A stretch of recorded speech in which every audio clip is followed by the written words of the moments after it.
حج اور عمرہ محتاجی اور گناہوں کا علاج، جنت کی ضمانت۔ اعوذ باللہ من الشیطان الرجیم۔ حج کے چند مہینے معین ہیں، یعنی شوال، ذی القعدہ، عشرہ ذی الحج۔ تو جو شخص ان مہینوں میں نیت کر کے اپنے اوپر حج لازم کر لے تو حج کے دنوں میں نہ عورتوں سے اختلاط کرے اور نہ کوئی اور گناہ اور نہ ہی کسی سے جھگڑا کرے، اور تم جو بھلائی بھی کرو اللہ اسے خوب جانتا ہے۔ اور آخرت کے سفر کا سامان کر لو، بے شک سب سے بہتر زاد راہ تقوی ہے، اور اے عقل والوں مجھ سے ڈرتے رہو۔ سورہ بقرہ آیت نمبر 197۔ حدیث مبارکہ حضرت عبداللہ بن مسعود رضی اللہ عنہ سے روایت ہے کہ رسول اللہ صلی اللہ علیہ وآلہ وسلم نے فرمایا، حج اور عمرہ یکے بعد دیگرے کرتے رہو، کیونکہ یہ دونوں محتاجی اور گناہ کو اس طرح دور کرتے ہیں جس طرح بھٹی لوہے، سونے اور چاندی کے میل کچیل دور کرتی ہے، اور حج مقبول کا ثواب صرف جنت ہی ہے۔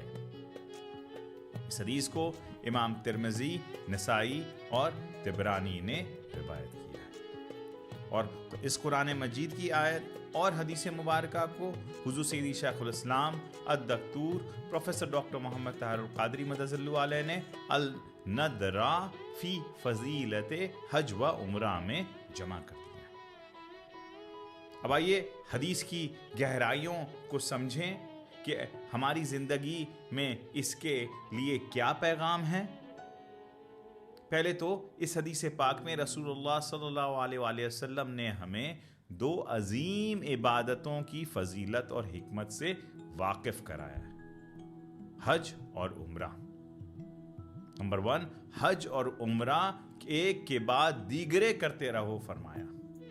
ایک کے بعد دیگر کا مطلب ہے مسلسل، بار بار یا جب بھی موقع ملے حج اور عمرہ کی ادائیگی کرتے رہو۔ یہ اس بات کی طرف اشارہ ہے کہ ان عبادتوں کو اپنی زندگی کا حصہ بناؤ، نہ کہ صرف ایک مرتبہ ہی فرض کی ادائیگی کیا۔ اور پھر مزید دوسری چیز فرمایا کہ کیوں کرتے رہو، کیونکہ یہ دونوں محتاجی اور گناہ کو اس طرح دور کرتے ہیں جیسے جو بھٹی ہے لوہے، سونے اور چاندی کے میل کچیل کو دور کرتی ہے۔ محتاجی کیا ہے؟ اس کا مطلب ہے پاورٹی۔ اس کا مطلب ہے کہ حج اور عمرہ کی برکت سے اللہ تعالیٰ رزق میں برکت عطا فرماتا ہے اور انسان کو تنگ دستی اور محتاجی سے بچاتا ہے۔ جب آپ اللہ کی راہ میں خرچ کرتے ہیں تو اللہ اسے کئی گنا بڑھا کر واپس کرتا ہے۔ اور پھر گناہ سے خلاصی کیا ہے؟ یہ عبادتیں گناہ کی مغفرت کا ذریعہ بنتی ہیں۔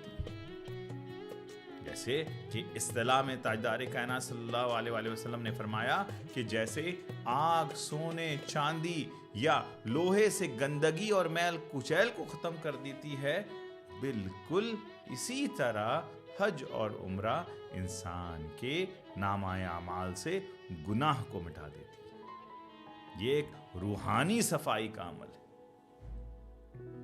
اور پھر اصطلاح میں آقا علیہ السلام نے بھٹی لوہے، سونے، چاندی، میل کچیل، یہ ایک بہترین مثال آقا علیہ السلام نے اس حدیث میں بیان کیا ہے کہ جیسے بھٹی میں تپ کر دھات خالص ہو جاتی ہے، اسی طرح حج اور عمرہ سے بندے کے قلب اور روح پاک ہو جاتے ہیں۔ اللہ کی بارگاہ کی زیارت، اللہ کے گھر میں حاضری، اللہ کے شعائر اللہ، اللہ کے جو ایگزامپلز ہیں، جو سائنز ہیں، اللہ کا گھر، ابراہیم علیہ السلام کے پیر مبارک کی طرف اس کی زیارتیں، آب زمزم، صفا مروہ، یہ جو ساری چیزیں ہیں، پھر تاجدار کائنات صلی اللہ علیہ وآلہ وسلم کے شہر مکہ میں حاضر۔